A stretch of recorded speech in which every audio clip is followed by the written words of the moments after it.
Nasa 4.5 billion pesos pa rin ang confidential funds ng Office of the President ngayong taon, na parehong amount pa rin kung ikukumpara sa 2025 budget. Ayan, kita nyo. 4.5 billion confidential funds ni Bongbong Marcos. Eto, simulan po natin dito sa sitwasyon ni Bongbong Marcos. Lagi nating napag-uusapan yung confidential funds ni BP Sara. O ito, sa tingin ninyo, magkano ang confidential funds ni Bongbong Marcos? Kasi nirereklamo nila yung 150 million na confidential funds ni BP Sara ng Office of the Vice President. Si Bongbong, ano sa tingin ninyo? Sige nga, lagay nyo dyan sa comment section. Huwag nyo rin po kalimutan mag-subscribe dito sa ating channel. Paalala lang po. Sa tingin ninyo, ilan? Lagay po natin. Magkano ang confidential funds ni Bongbong Marcos? At parehas dun nakaraang taon, 4.5 billion. Grabe. Billion. Confidential funds yan, ha? Confidential. Anong ibig sabihin yan? Hindi natin alam kung saan ginastos yan. Hindi natin alam kung yan ay pinambayad ng trolls. Hindi natin alam kung yan ay binulsa.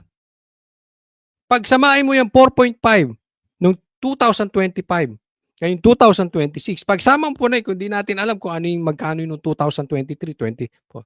Pero ito na lang, 9 billion agad yan. May control si Bongbong Marcos kung saan gagastusin. Yung ang nakaalat na para sa baha, nagastos pa saan, na ang daming nakatingin, ito pang confidential funds, free will kung saan niya gagastusin. Ang laki niyan. Bukod pa doon, sa panayang silip ng mga kalaban ni Bongbong Marcos, sa 150 million, hindi billion 150 million na confidential funds ni BP Sara. Kaya ako, pasensya na kung meron tayo talagang mga kaibigan na pink or mga dilawan na panay ang puna kay BP Sara, hindi kayo dapat nire-respeto. Mga animal kayo. Kayo mga pink dyan, tingnan nyo yung liderato nyo. Niloloko na kayo nitong mga to. Ayaw nyo kay Bongbong Marcos kaya kayo dilaw, di ba? Ayaw nyo kay Bongbong Marcos kaya kayo pink. Pero yung liderato ninyo, niloloko kayo, tinatarantado kayo. Hindi baling manakaw yung 44.5 billion. Basta masilip si BP Sara. Kaya ito mga lintik na mga pinklawan na ito, wala akong respeto dyan. Na-expose. Ngayong panahon ni Bongbong Marcos, ang daming na-expose na plastic na pink. Kayo ang pinaka-plastic sa lahat. Sa tingin ko, mas plastic pa yung pink kaysa sa pula. Kasi linisan yung mga animal na yan. Kayo mga pare. Kayo mga pare na sumisilip pa dito kay BP Sara. Pambira naman. Ba't di nyo rin silipin si Bongbong Marcos? Di ba? Ako doon sa mga members ng Pinklawan o yung mga naniniwala sa Pink, papayag na lang ba kayong inuuto kayo ng mga leaders nyo? Di ba kayo may pinag-aralan? Hindi ba kayo nag-iisip? Papauto kayo. Ayon kay Budget Acting Secretary Rolando Toledo, sa kabila ng malamig na pagtanggap ng publiko sa usapin ng confidential fund, ang pinakamalaking safeguard anya rito ay ang pagsunod ng OP sa rules and regulations na ipinapataw ng Budget Department at Commission on Audit. And also, per our general provision, we need to report that to House of Representatives and Senate at the same time from the Office of the President. So it will be monitored accordingly. Ang kabuuang confidential fund ng gobyerno for 2026 ay nasa 11.8 billion pesos ayon kay Toledo. So 11.8 ang bilyon ng confidential. Almost half kay Bongbong lang. Ang kasalukuyang usapin din tungkol sa umano'y bonuses ng mga mambabatas, itinanggi ni Executive Secretary Ralph Recto na nag-i-exist sa executive branch. Pagdating naman sa Kamara, nasa 38.6 billion pesos na lang daw ngayong taon ang budget ng lower house na nasa 12 billion pesos ang ibinaba. Gaya ng ibang kongresista, pondo para sa maintenance and other expenditures o MOOE din ang alam ni Recto na purpose ng mga allowance na ito. Samantala, nananatili umanong isa sa fastest growing economies in Asia ang Pilipinas dahil nasa 4.8 to 5% ang GDP ng bansa sa pagtatapos ng 2020. Kita mo kung niloloko pa tayo ng mga animal na to. Yung sinasabi ko, kaya walang mangyari sa Pilipinas eh. Hindi nyo naman gustong ayusin. Gusto nyo lang linisin yung imahe ninyo. Umasenso pa ekonomiya natin. Anong infrastructure na nagawa ninyo? Ilang porsyento ang walang trabaho? Kada bagyo, kinakabahan tayo, mga animal kayo. Tapos umasenso pa Pilipinas. Iniiwan na nga tayo ng mga turista eh. Sa ibang bansa na sila. Alam nyo bang yung mga turista nagdadala ng pera sa Pilipinas? Nung panahon mo, Bongbong Marcos, bumagsak ang turista. Tapos sasabihin mo, umasenso Pilipinas? Anong kademonyohang lantarang pagsisinungaling yan? 5. Wala naman daw epekto ang kasalukuyang sigalot sa pagitan ng Venezuela at Estados Unidos sa ekonomiya ng Pilipinas at nananatili ring matatag ang koneksyon natin sa ekonomiya ng Venezuela. Para sa agenda,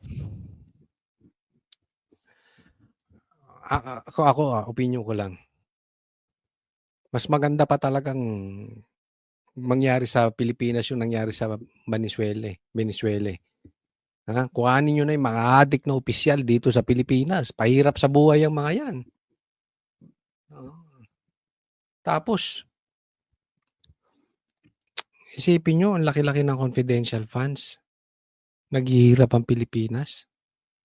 May naaatim nyo ba yung mga yun? Kung ikaw ay opisyal, naaatim mo yan.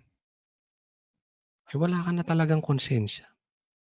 Nakikita mong Pilipino naghihirap tapos ikaw haya-hayang buhay. Pambira, oh. Next po.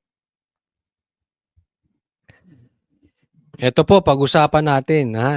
Dito, kitang-kita po natin, nanghihina na si Boying.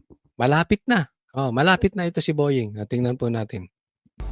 Sa pagpapatuloy ng preliminary investigation sa umano'y maanumalyang flood control projects sa Bulacan, nag-file ng kanilang counter-affidavit sa Department of Justice sina Senador Joel Villanueva at dating Senador Ramon Bong Revilla Jr. Ang National Bureau of Investigation naman na siyang nagsampa ng reklamo, sangkaterbang dokumento ang dala sa DOJ. Ayon sa Justice Department, ang preliminary investigation ngayong araw ay patungkol sa mga proyekto sa Bulacan na kinasangkutan din ng contractors na Wawaw Builders at Top. Tingnan yung kalokohan to, no? Di ba? Yung NBI nagreklamo. Saan? Sa DOJ. Kaya kanino ba yung control yung DOJ? Di bago naman yung si Boying naging ombudsman, di ba siyang sekretary ng DOJ? Niloloko nyo kami dyan. Sino binibira dito? Si Villanueva at si Revilla. Alam naman natin, matalik na kalaban ng Remulla ang Revilla sa Cavite. Sa katunayan, maikukumpara natin ang Revilla, di umano, sabi sa akin ng mga taga Cavite, maikukumpara ang Cavite na parang si Sara ang Revilla at si Bongbong ang Remulla. Ayaw ng tao sa Cavite dito sa mga Remulla. May totoo ba yan sa mga naririnig ko? Kaya anong ginagawa? Parehas nung ginagawa kay BP Sara. Pinababagsak si BP Sara dahil hindi kaya sa patas na eleksyon. Ganyan din ang ginagawa kay Revilla. Pinababagsak si Revilla dahil hindi kaya sa patas na eleksyon. Hindi kakayanin ng Rimulya ang Rebilla dyan sa Cavite. Oh. Tapos ngayon, ang daming kaso. Samantalang yung mga magnanakaw, tahimik kayo, NBI? Ano nangyayari sa inyo? Oh. Sa bagay, hawak ng DOJ dati ni Boying. Nudge Catalyst Builders Inc. Sabi na DOJ, idiniklara ang mga proyektong 100% complete pero ang iba ay ghost project naman o kaya ay hindi kompleto. Naharap sina Villanueva at Revilla sa magkahiwalay na reklamo. Si Siya- Senator Bong Revilla, in these 6 cases, sa respondent na po siya sa isa. Okay, tapos si Senator Joel Villanueva is also respondent in another case in one of the 6 cases. Ay, ba't ikaw nagsasalita? Salita ka na sa... Hindi, ano yan, tagapagsalita yan eh. Hindi, ako nagtataka lang ha. Kasi yung mga ganitong pagkakataon, meron kayong kaibigang epal? Ako meron. Gusto niyo malaman? Sino? Lahat naman tayo may kaibigang epal. Lahat tayo may kaibigang epal, di ba? Pero yung may pagkakataon umepal na nahimik, nakakapagtaka. Parang nakajeta. Hindi nagsasalita. Di ba? Yung epal, bida-bida yan. Pag sa isang grupo, halimbawa, sa isang table, sa isang usapin, kailangan siya lagi bida. Hindi po pwedeng hindi magsasalta. Alam ko nakaka-relate kayo. Lagay niyo yung pangalan ng kaibigan yung epal. Hindi. Diba si Boying hindi nagsasalta ngayon? Diba? Ganyan din nangyari nung kay Bantag, diba? Tapos kay, araw-araw yan. Araw-araw si Boying. Yang nangyari kay Bantag, nangyari kay Tebes, biglang huminto. Tapos nabalita na may sakit. Pero itinatanggi, pero umamin din. Ngayon, ba't di na naman nagsasalita? Boying, relax ka lang. Baka kadidiin mo ng kadidiin sa Revilla, dyan sa Cavite, mauna ka pa. Baka hinuhukay mo yung sarili mong libingan. Kaya kalma ka lang dyan. Hindi mo madadala sa langit yung kapangyarihan mo. Maniwala ka sa akin. SOJ ka dito. Ombudsman ka dito.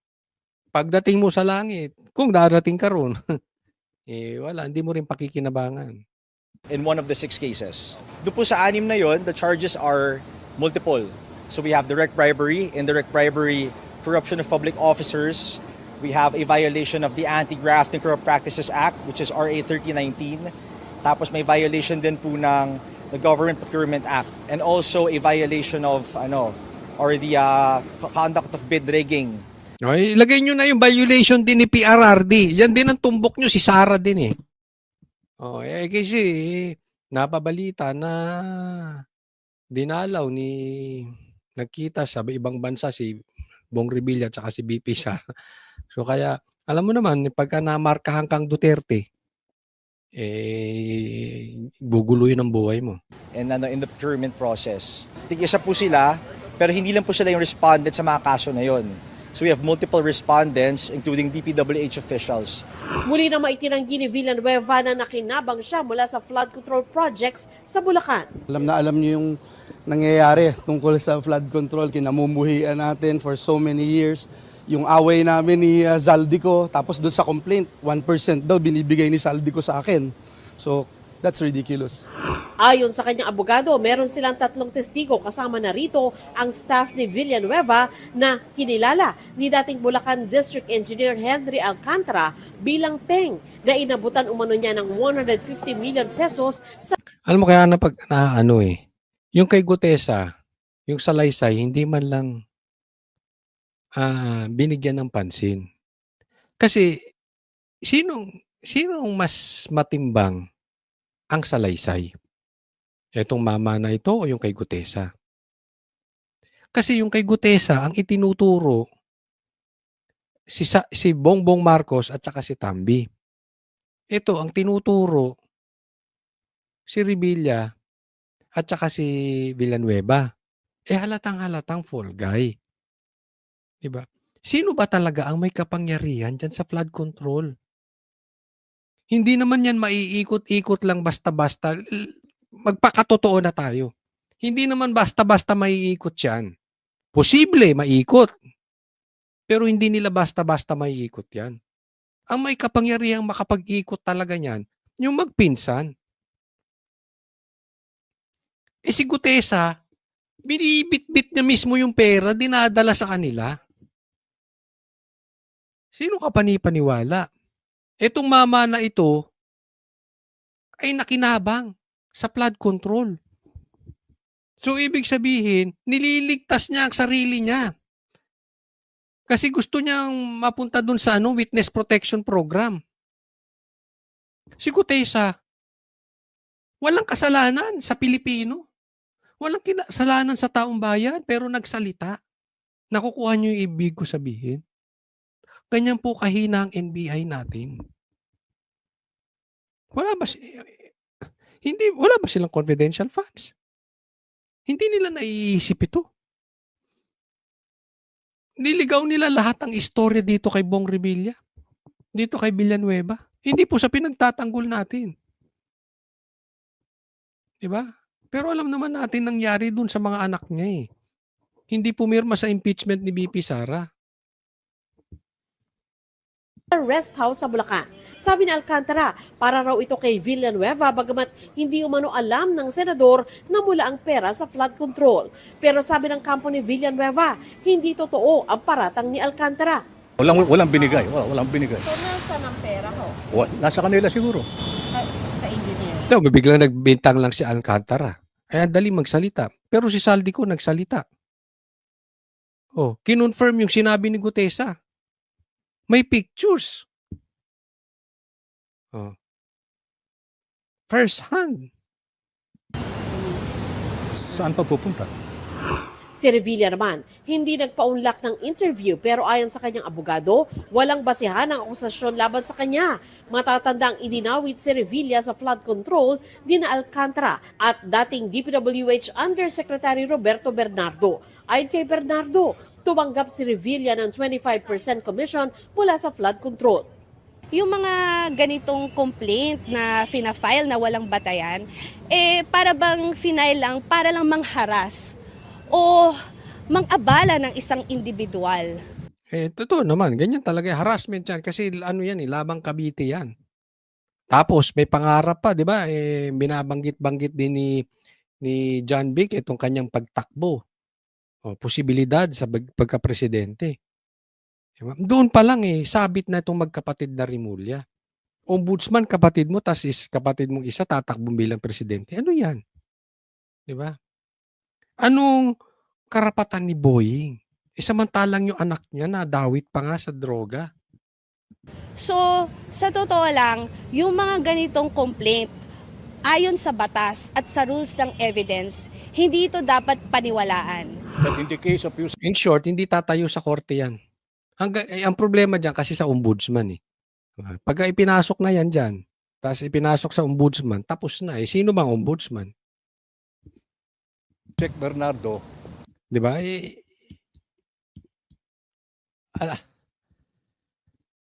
Ikaw pinanganak na lang kahapon kung di mo naiintindihan yung politikang nangyayari kasi it's very obvious Diba? Mayroon naman kasing malalalim na talagang hindi natin maiintindihan. Pero itong nangyayari dito, gipitan na lang ng gipitan I think we pointed out that he has submitted five affidavits. Ang tingin namin, he was trying to really enter the witness protection program. Yun. And the only way that he can be admitted is actually point to somebody higher.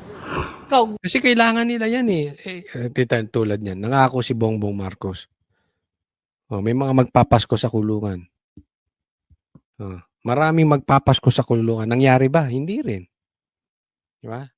So, kung magpapakulong na rin lang sila, idadawit na nila yung mga kalaban nila sa politika. Nay pa rin sa flood control issue, inilahat ngayon ng DOJ na gumugulong na rin ang investigasyon nito sa plunder complaint laban kay dating Representative Zaldico. There's an allegation of conspiracy. Of course, the act of plunder could not have been committed by one individual alone. Of course, necessarily, may makasama siya dyan. Hiningan namin ng reaksyon ng abogado ni Ko pero wala pa itong Ito nakakapagtaka. Simula nung binanggit ni Bongbong Marcos na binabribe daw siya ni Zaldico na hindi na kakansilahin ng passport, hihinto na siya mag-video. Yan po ang sabi ni Bongbong Marcos na sinabi ni Zaldico sa kanya. Bina-blackmail si Bongbong. Isipin mo, presidente, ba-blackmailin mo. Ako hindi naniniwala doon. Pero nakakapagtaka. Simula noon, wala nang bidyong nilabas si Zaldico. Hindi na rin natin alam kung pinatahimik to or inareglo na. Kaya hanggat hindi nila kayang pauwiin to si Zaldico, ako ay mananatili. Yun ang aking paniniwala. Inareglo na to si Zaldico. Dapat mapauwi nyo to. Napakidnap nyo nga si Bongbong ay si PRRD eh. Hindi nyo mapauwi yan.